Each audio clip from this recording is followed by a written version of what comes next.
Oh, yes. Welcome, Immortalites, to a round of the Musings episode. I believe it's 218 today? 217 maybe. No idea. Can't remember. Anywho, you've got Kyron over here. You've got Juan over here on the other side. Juan decked up, and he's done a good thing because it's the wind's coming in. And it's the wind's coming in. Chilly. Made the right choice. Today is an episode of Musings, so we talk about a little bit more serious topics. We'll talk about maybe what we've learnt from the week, or maybe it'll be a more philosophical type thing. I really wanted to ask you a couple of questions about your recent hike, which we didn't get to when you were just telling us the whole process of it. And as I just made a noise then, sperm donation. Why do people not do it? Yes, we're going to talk about this a little bit the last Musings and Meanderings, but we didn't get time. We gabbed on too much. That's right. I've got a little question for you on long-term game, long-term thinking around health, around money, what that looks like for us. Yeah. But let's get started with the sperm donation. I think it'll be interesting. Sperm donation first. All right, so this is a funny one that came up. So I was on, picture this, Kyron's at the park. He's meant to be exercising. He's not. He's on Instagram on his phone. Goes through the stories, and what story pops up? Sperm donation. Do you want to donate your sperm on the Mere Mortals account? I have seen this. I have seen this. Yes. So obviously, Instagram knows us well. Two young viral men. Yeah. Probably high sperm counts. I don't know. I've never actually checked mine. But anyway, so I don't know why, but it jumped out at me for once, and I went, okay, I'll click on this. Why is it being promoted to me? And there was something about saying, we're low on sperm, we need your donation, something like that. So I went to their website, and we've sort of mentioned this offhand before, but I've never particularly asked or dived into it myself. Yeah. Why don't people donate sperm? Because you hear about how strong evolution is, and as men, you would think, holy shit, this is just, guaranteed progeny in the next generation. I'm going to have tons of kids.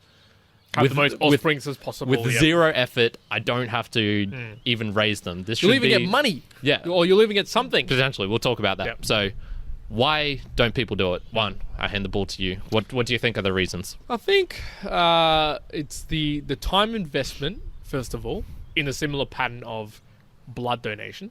So, I could imagine the same people making the case of, well, I don't really have the time to donate blood. It's the same case for... It's very similar. It was presented like a blood donation thing. Exactly. The terminology, the wording, even the way they set it out is very similar to when I go and donate blood or plasma or platelets. And the second one that comes to mind is hearing that we're short on sperm. We're short on that. You kind of compare it to maybe other things like blood. And I might think, really? Like, what are you short this for? What do you need it for? Like, this doesn't seem like it's something that is important or a priority. Okay. And then I think the third one that comes to mind is, unlike blood, like giving blood, I think giving sperm casts a bit of a shadow on, you have to actually go and do something in a room with them, and then you gotta, I don't want to do that. I'll do that away from people, not in front of people, but people know that you're doing it and then having to give it to them for a specific reason to take it.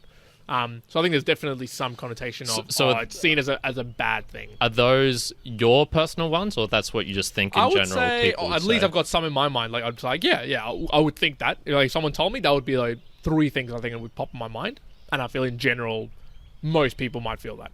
Yeah, okay. All right, so I'll present you some stats and some figures and what actually happens, because I jumped into a couple of the websites, and I haven't done it myself, so I don't know all of this, but this is some of the things that were being presented. This is only Kyron verified, not real life verified. Look, I've got the websites on, so it's semi-verified. Good. So, for example, a couple of things. You can only have a maximum of 10 children produced through this process. So across...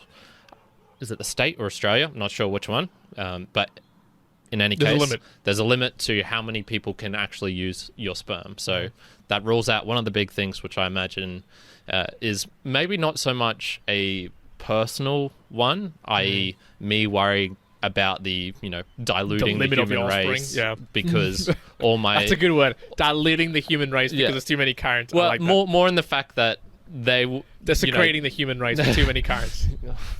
potentially, but more in the fact that they're going to interbreed with each other, and that'll produce disastrous results, cleft chin.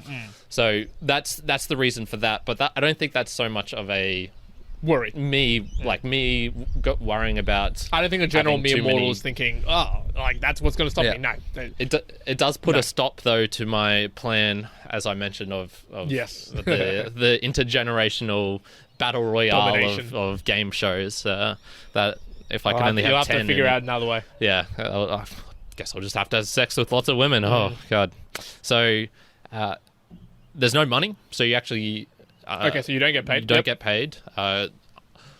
I think it's similar to the blood donation one, which is that when Food. you introduce money, probably they have some food or some stuff there, but I think it's more they don't want to have people coming to do this because of the money factor. It's there's something Why? there's something corrupting about it in a way. Like you can get bad incentives. So for the blood one, I can imagine people lying, for example, about how anemic they are or how much blood they've given because they want extra money, et cetera, et cetera. Yeah.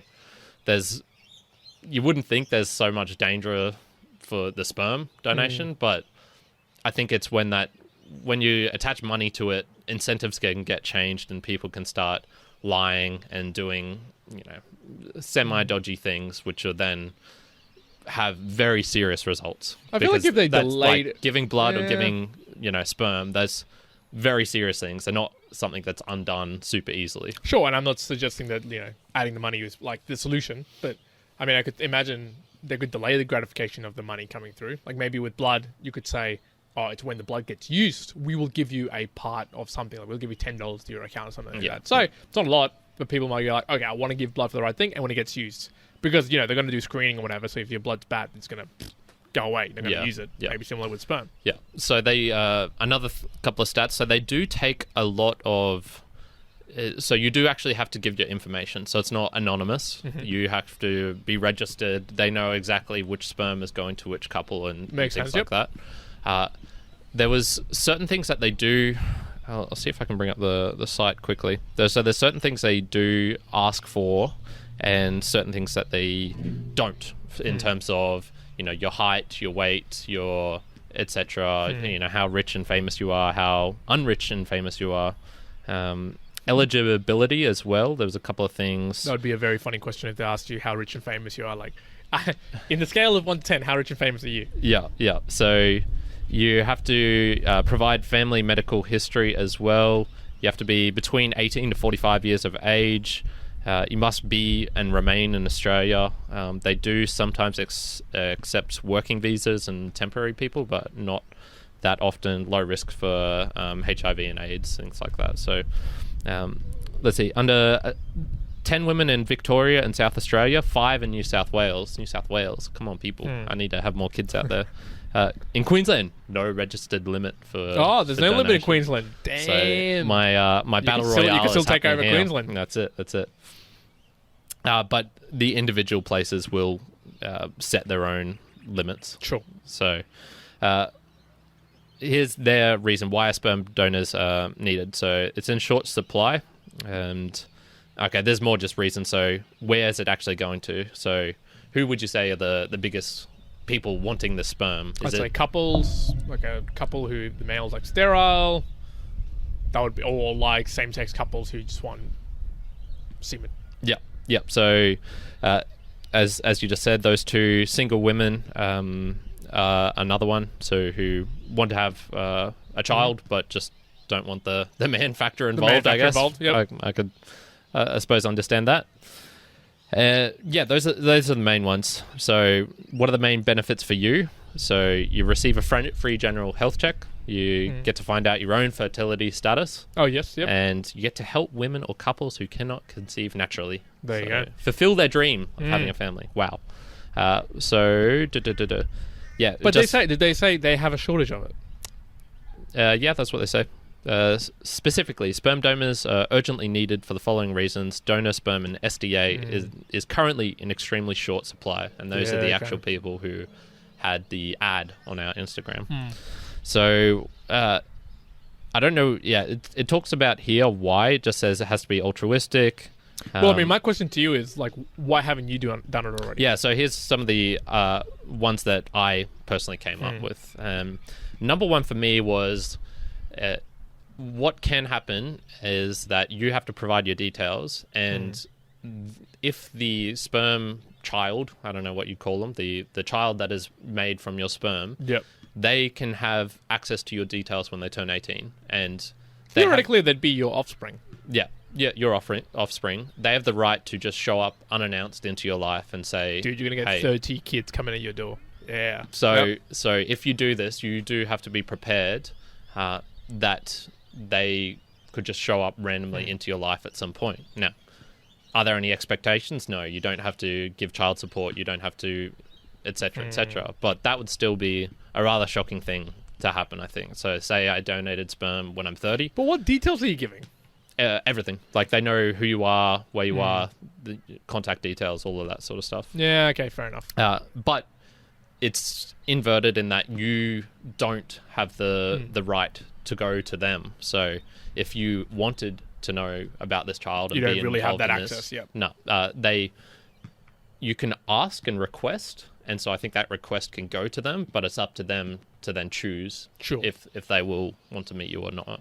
So I think for me that would probably be the biggest one. Really? Yeah, Wow. just having that happen. So say I donated when I was 30, just having some kid show up on my doorstep at 18 and being like, hey, you're my father.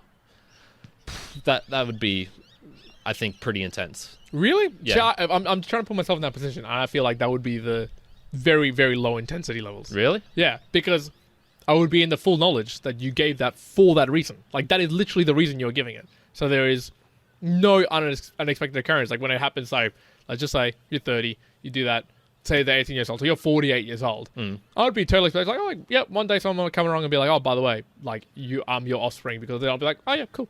And Like, that would be totally, like, that would be it. There would be no, for me, emotional connection, no connection to that, no fear of giving the information. I see where you're coming from, though. What about, like, they come up and they start, I don't know, it's hard to know. For me, it's just the unknown factor. What are they going to be like? Are they going to want to be involved in your life? What if they say, I'm really struggling at the moment, I need all these things, etc., etc. I'm your child. Does that have any play on you? Say they're a drug addict and they just pop up on your door. I don't know. Maybe if at the time that happened, maybe I'd be like, oh, okay. But I'm just trying to pick myself right now and I go, if that came, like, you would just be so unconnected to this other human that it would be equivalent of, like, your fourth removed cousin coming to you and saying, like, hey, I'm your fourth removed. Like, imagine if a cousin of yours came and was like, okay, hey, I'm completely, like, a drug addict. I need money. You're the only person who I can come for. Let me stay in your house and whatever. Like, okay, maybe a cousin, maybe. But if it's, like, third cousin, fourth cousin, like, you might just be like, look, dude, you're like a random person. Like, go and find help. True. I cannot help you. But it's your child. It's 50% you. I think there's a responsibility there that's pretty high. Well, I'll look at it legally. No, there isn't. Like, legally? No, there isn't. You have no responsibility. So, yeah, I don't know. Oh, okay. All right. Okay, that's one big reason. I would, if I heard about that, someone coming up and their child showed up at their door and they just treated them like a nothing. Yep. I would be skeptical of their parenting skills and just their, I guess, general ethics. I would sort of be like, geez, I don't know. I don't know, but how much you would extend that by just like it's a hard one. It's definitely a hard one. Like, I feel like I wouldn't be someone who I wouldn't help out. Like, you wouldn't be like dismiss them, but it wouldn't be like super impactful. Like, if something like that could be the thing that would happen. Let's say his 18-year-old goes and be like, oh, I was living with these people. They completely hate me. Like, you're my dad. You got to come and look after me. Okay, then that's a different kettle of fish. That it's like a huge, like, massive thing? No, I don't think so. I think if that comes, you go, like, maybe if you can support, you support it. If you can't, well, it's like, well, no, I can't. Legally, I can't help you out. Sure, I understand it, but, you can lay out the terms of, like, this is where you came, like, why I did this and how you're not really, while an offspring, it's very far removed from actually looking after a kid. Yeah. Okay. So, yep. That's one. I think you. Yeah. How long have you looked after kids for a prolonged period of time? Like, not just, like, say 2 hours, but, like, look after someone for, let's say, like 8 hours for 3 days in a row or something like that. I used to babysit for a little bit. does doing it to my brother count when he was a baby? No. So I used to semi-babysit. Because I think this is where we probably have no remedy in talking about this, because it does differ how much you look after somebody for a prolonged period of time, and like what you would feel about them in comparison to someone rocking up. That's why I feel like, if someone completely rocking up and saying that, as opposed to someone that you've like looked after for 18 years, maybe we think like it might be the same emotion. Dude, it's not. It would not be the same emotion at all. Your first reaction would almost be to not believe them. Like, that would be your first reaction. If someone came, you'd be like, okay, well, I want proof. Like, this is just a crazy person. Like you wouldn't have the straight tug on your heartstrings like, oh, That's yeah, true. I've got to help them out. Yeah. So, but I get where you're coming from. I didn't think about it like that. But I think there would be, just all sorts of problems that could come from this, Oh, yeah. neighbors finding out about it. What does your wife think about it? What does your kids, what are they going to think in relation to this? I'm thinking more problems as well. Like, just imagine that they put you down as an emergency contact as my dad, and they get into trouble with the law or something, and then someone comes knocking at your door being like, hey, by the way, your son's been, and you're like, yeah, what? Shit. What the hell are you talking about? So yeah. I didn't realize that they gave them all the information. Yeah, yeah. So sort of talked about the responsibility for life there. There could even be some ideological things. So if you have qualms about gay couples having babies or single mothers or things like that, I don't particularly. I think there definitely does need to have that dynamic of male and female. So like sort of one more domineering, one I guess more. What would you get it? I want to say subjective, but it's not that. Submissive. That's Submissive. the one. I mean, I've also known a lot of people who were raised with like single parents as well. So it's like Stats wise, stats wise say single, that. No, stats wise say that you want two people you want two parents, and you want someone to at least to be a submissive and someone to be the sort of more dominant or at least strong sort of dominant individual in the relationship or the couple as a unit. Yeah, statistically does say that, but also like I've seen people who have been totally fine. Of course, yeah, being individuals. Yeah. Statistics. But I could see people thinking ideologically like, oh no, I don't want that. Yeah. So religious reasons. So I think it's enonism, something like that. It's where you're not allowed to masturbate essentially, and that's considered masturbation. Sure. Yeah. So that one, or the wasting of sperm. Is it really wasting of sperm though? If it being used? Yeah, it's debatable. Yeah. Debatable. Christian scholars would probably talk about these things. We're not going to. True. The shame from society. You talked about stigma when I first Yeah, brought I this think up. there would be. It's weird. I feel like this is a complete shame of the internal and not a shame of society. Okay. 100%. Like I feel like Keep speaking. if you went to and like if you openly spoke of this to other people, and if you said I went to the doctor and I shared some sperm, like I did some sperm donations, I could help out people, I actually don't think people give an absolute hoot. Like people won't care. Yeah? I don't think people realistically will say like, oh, okay, if you're really not mature, you have people who are around you who are not at that level, okay, maybe they could that. And so if you're really, really young and you have people around you, your close friends who are going to give you shit for it, okay, well, there's the social stigmas, social pressures, so maybe not do it. Okay. But I think, by the by, I don't think that pressure comes from a societal thing. I think it comes from a individual thing where we might think of, oh, well, masturbation's a personal thing. I don't want other people to know about it. Yeah. And so the act of like, well, you have to do that act to give this up. People go, oh, okay, I don't want anyone to know. Yeah. I'm not so sure about that one.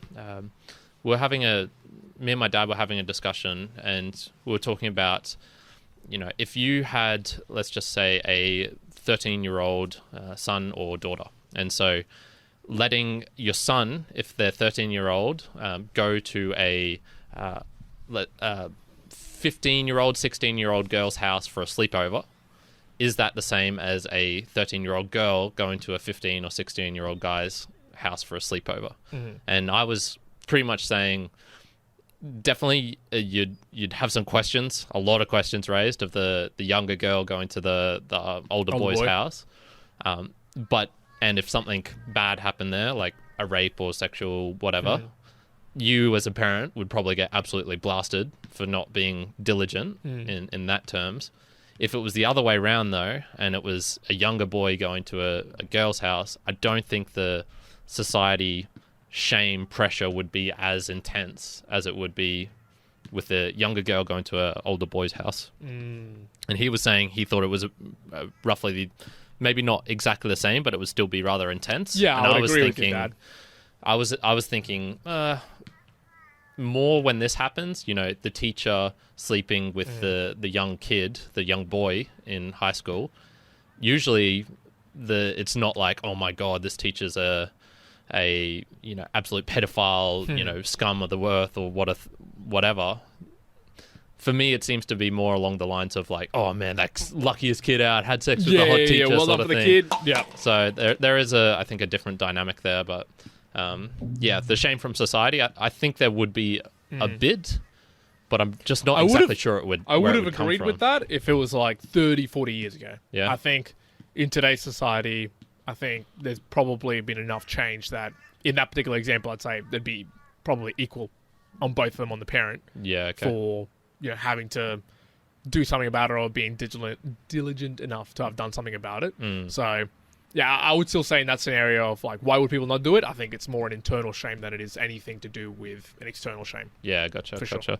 The last one I had was maybe it's just a bit too offset. So you would think, okay, so why, if it's not any of these reasons, why is it that we're not, you know, men going out en masse to these places and donating like crazy? And there's me thinking, oh, maybe the emotions, this is where evolution sort of breaks down, because it's, yes, we can sort of understand logically why we'd want this as a male, why this would be, you know, fulfilling your genetic evolutionary task in a way, but it's too offset because there's no sex involved. So there's no, you know, that it's almost like you need that component as well for it to really make sense.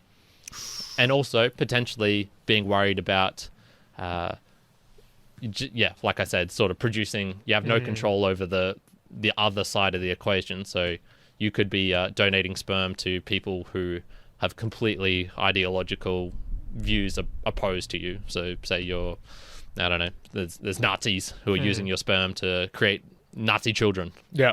Things like that. Perhaps. Okay. What were you going to ask me about? Actually, I want to get into the hiking questions. I think we'll do that. Yeah, all right, sweet. So we are getting a little bit dark, Yeah. and my questions could go a little bit deeper. So we'll That's go to the cool. hiking questions. So for the mere mortalites at home, I don't like making videos when I think they look crap. That's right. Karen is annoyed by that. That's my thing. But because we've got the Glowsticks rocking on here, I'm gonna accept it for today's one. We're gonna power on. It's something a bit different. Good. All right. So here's a couple of things. You were saying the people there were lying about the distance. Yes. That was now lying. How are you very certain they were lying, 100%, or just 100%? incompetent? Because there's a lot of incompetence in these sorts of things. 100%. Okay. Why? What's that 100%? The 100% is I came to a particular checkpoint which said on the card 75 kilometers, where on the map it said 75 kilometers previously when I read it. And when we got there, both the support crew and the people working said, oh, by the way, no, we got this wrong. It's actually 78 kilometers.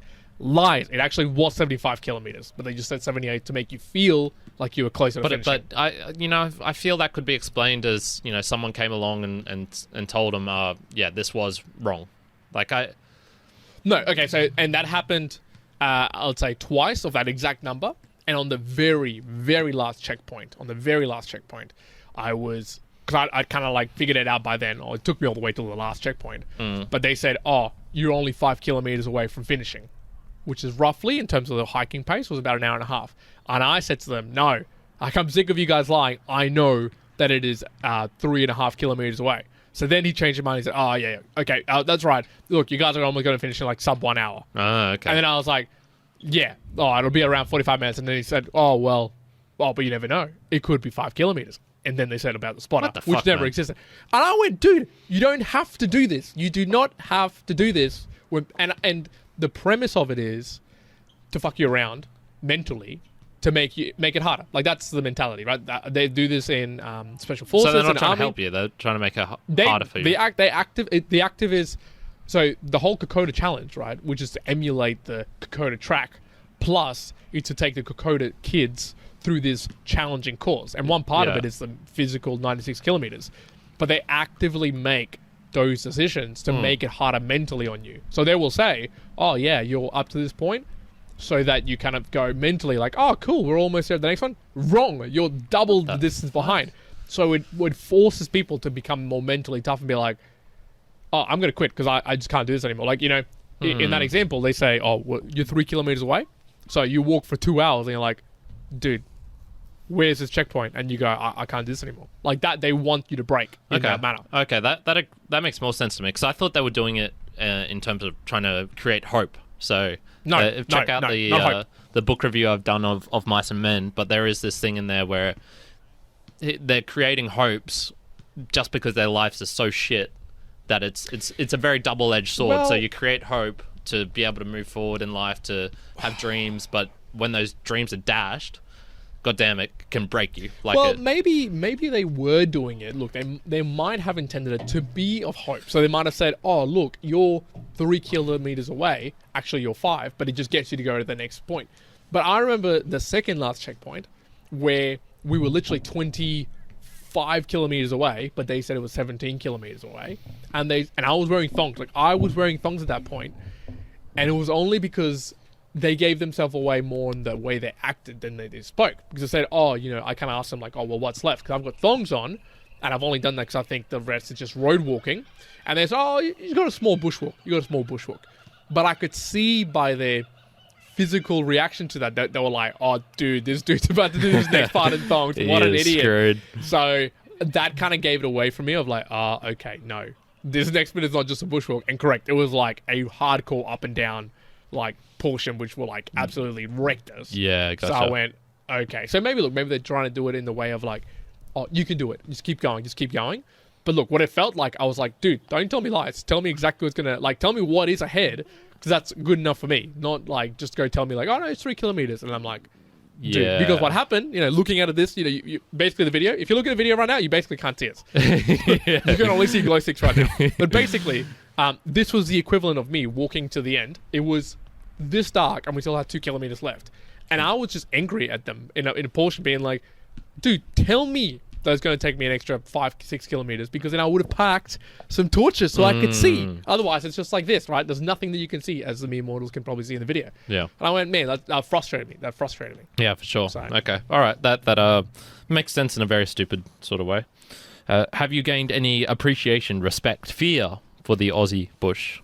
There is some appreciation to the need for water.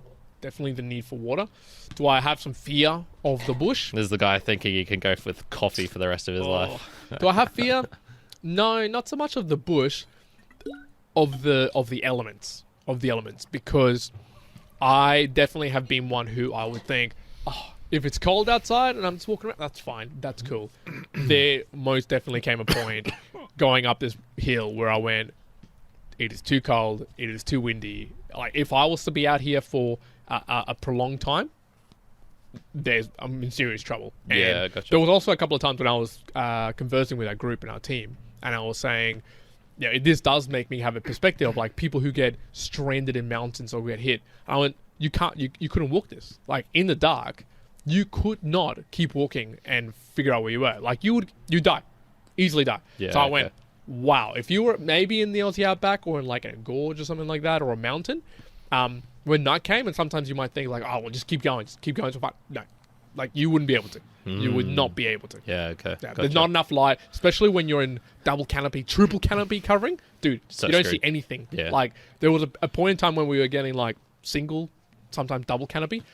You couldn't see the moon, couldn't see the stars, couldn't see anything. Like, we turned off our lights, dude, pitch black. It was like, Crazy. one comment that I made to them was, we were walking through this portion where it was double canopy, and I told them to like turn off the light just to see what it looked like, and it was like pitch black. But then we turned back on our lights on, and my feeling, even though I was outdoors, it literally felt like I was walking through a tunnel. Like, it just felt like I was walking through a tunnel. Like, you look around, and yeah, it was like green, but then the light only went so far, and all it felt like is I was walking in this massive tunnel, like I was walking in like a train station or something. I was like, this is weird. This is really weird. I think Jacques was not Jacques. The Jacques Gypsy Tales. What was I thinking? Jacques. Jace. He was doing the range going along Adelaide to Perth sort of area. Yep. And he was saying that was just intense. Like it was almost like a beam of light, like you're going through a tunnel. So very similar sort of thing. It is crazy. It is really, really crazy. I wonder how well that works. Look at this. It works a little bit. All right. I'll do the same. Good. All right. So what about, did you learn anything about yourself or Manshill's character? Is there anything like that popped up for you? And I hope the viewers can probably see me there better. Although they probably can't. Yeah, that's all right. That's all right. Around my character, one thing that, and I didn't know this going into it. I didn't think, going into it, was I going to be someone who might crack under pressure? Like sometimes I think like, oh yeah, I can be pretty like, let's just do it, pretty disciplined, just go. Yeah. But I was really wondering myself, like, oh, is it going to come to a point in time, 50, 60 kilometers in, where no, I'm not going to be like that at all. And one thing that I was happy about, I was like, yeah, that characteristic of mine when it came to low sleep, really tired, didn't deviate. So I was really happy about that, where even at like the 90th kilometer, I was still being like, get your ass together, let's go, let's push on. And I wasn't really complaining altogether too much. I thought actually my complaining went away more than anything. And I don't know if that was a perspective of seeing other people being injured or other people complaining, but it lessened the amount that I complained, which was cool. And I guess the little trait that I took away from that one is, I've had some instances where I was training a CrossFit, and I was doing a workout, and I felt like it was really hard. I was like, oh, this is really hard. But I had the Kokoda shirt on that I got from the event, and I specifically remember thinking like, dude, this is nothing compared to bloody being 80 kilometers in and like dragging ass on that. So I was like, that's fine. It was like some running that we were doing. So there's some character traits that I pulled from that. I was pleasantly surprised with some of Manshill's. I genuinely thought he was going to like quit beforehand at some point, but he pulled through in the end. Like he pulled through and he actually got through in the end. But I could see how tired he was from some of it. The other one, the key one that I took away, I reckon from a trait perspective, I can perform absolutely just fine on a complete lack of sleep. Like we got to like 10 a.m., 12 a.m., midday, having a bit of food. And there was actually times when, so the time they lied to us, which was 75 kilometers, and they said there was 78 kilometers. I was so energized when we set off. I was like bouncing. I was like, let's go. This is good. Like, we got this. We got this. And the lack of sleep didn't affect me at all in that period of time. I don't know if it was adrenaline or just because the body was moving, got wrecked afterwards. But it also made me think, look, if ever I need to like bed down and go like a whole day no sleeping for whatever reason, or have to be physical in that way, cool. Yeah, I'm ready to go. Okay, cool. Did you feel the energy burst from food, for example? Or yes, yeah, extremely so. I bet they would have been huge. So yeah, like in that particular one, I had a couple of bacon and eggs. I had some not nuts, chips, some nuts, a couple of bars, and dude, I was like, you could just feel it straight away, just like pump up energy. And I went, oh yeah, this is good. You can really, really feel it. So I mean, in those times, you get to know extremely well how your body reacts to that food, which is good as well. Yeah, cool. Yeah, I've had a couple of those when I was at uni, and would just have a chocolate bar or something at a very early time in the morning, trying to finish off last minute sort of stuff, and was like, whoa, jacked. Go, yeah. Probably closest thing I've ever had to coffee, that coffee experience in my life. There was two more. One of those was, do you think you were... How did you perform as a teammate? Because you were saying a lot about how you were like, fuck it, I'm powering on ahead, whereas Manshill and the other girl, Julie, was lagging behind. Did you fail as a teammate by not helping them, spending more time with them, things like that? I'd say there would have been 10% of the time during that walk, or maybe less, maybe 5% of the time, where I kind of went, no, I'm gonna have to power on ahead and just continue to do this, like walk through, because just personally it's going to be easier for me. Majority of the time, we did slow down. Not even just slow down, we stopped. Like, majority of the time, we did stop, waited at plateaus, get our heart rates back, and go again. Wait. So I think, as a team, and apparently, although I found this hard to believe, but apparently we were one of the only few teams who actually finished with all of the team members. Oh, really? Which I found that incredible. I was like, what? What do you mean? And I don't have the stats, but let's just say I'm going to guesstimate it was like 10% of people. Only 10% of the teams actually finished with all of the team members. Really? Wow. Most of them, and we saw this personally, we would see people like, and they told you couldn't be more than 100 meters away from all of your team members through a checkpoint. We saw people who were like 20 minutes ahead of their team members. So we'd see like someone walking on their own and we'd be like, where's your team? And they're like, some of them are really far ahead, some of them are really far behind, and we didn't see them for ages, dude. I was like, what the hell? So there was like a lot of people who dropped out as well because of that. Yeah. Oh, there you go. There you go. The last one was... some real shit cunts out there. Yeah. Sounds like I it, would have man. been like, dude. Yeah, I wouldn't have been happy about that. No. Yeah, that's not cool. The last one was, what do you think is the hardest thing you've ever struggled with, physically or non-physically? Just give me a quick answer for that. Through that hiking thing? Yeah. How does that compare into life difficulties you've encountered? Well, that's before? an interesting point. I'll keep it short because one of my, I was holding it was my tactic. My tactic was I had that exact question to ask my team. I was going to save it like during nighttime when it was like 2, 3 a.m. and we were really sucking. Like it was like, I don't want to do this anymore. I was going to pull out, tell me about what was the hardest time in your life and then compare it to this and it'll feel like it wasn't. So I kind of thought about it through myself and I went, physically, okay. Maybe there's only been 1 or 2 other things where I found harder. But then I went like, emotionally, mentally, there's been much harder times than this in the past. So I think I reflected onto that in a positive way, being like, look, sure, this is hard, but look, that's not comparable to that or to doing this or losing this money or crashing a car or all this stuff. So I was like, yeah, okay, cool. That's totally fine. So physically, one of the hardest things. Mentally, really, in comparison, definitely not hard at all. Yeah, okay, there you go. Good, awesome, good. Well, we might call it there today for the musings today, the mere mortals. It's becoming a little bit dark, so at least check out the video because turn the lights off. Turn the lights off, right? So we'll move the lights off in a moment, and just to give you an idea of when I was doing this walk. Right, just give me the glow sticks. I'm gonna go off in the background. Go in the background. So if you check right now the video, right, this was basically, and if you go to the background over here, go to the background so people can see, like. This would have been as much of the light that I could see walking and hiking. Like, basically, that would have been like a human being somewhere in the distance, and that's it. You wouldn't see anything else, apart, obviously, from your head torch, your actual head torch that you had. And remember, I was walking around up there, -2 degrees, windy, and we didn't have... One of our persons actually lost their head torch. So, it was... not lost their head torch, the head torch stopped working, basically. Damn. So, yeah, all good fun. Anyways, that's been musings for today, folks. We're going to pause it at that, leave it at that. Hope you took away some learning, some thoughts, ideas. Will you be donating sperm? Do you have a reason not to donate sperm? Probably. I want to hear if there's somebody else has another idea. I think there would be a couple of things out there for that we didn't get onto. Yeah, I think there will be some cool stuff. If you've done other okugakes, long walks, long hikes, tell me about it. I was recently talking to a friend of mine, someone that I know, Tom, who did the a trail, like 160 kilometer trail bike riding in 2 days, and he was like, dude, it was so hard. He was like, I can't believe you did 96 kilometers hiking, like that's freaking insane. So I want to hear some other people's stories of big hikes, big walks, for sure, mental perspective and fortitude. Anyways, apart from that, make sure you check out all the good stuff of the podcast and the book reviews all over the place. Keep in tune. We'll be talking more about value for value stuff and more interesting things to come. Anyways, that's all. Mere mortals, one out. Current out. Good.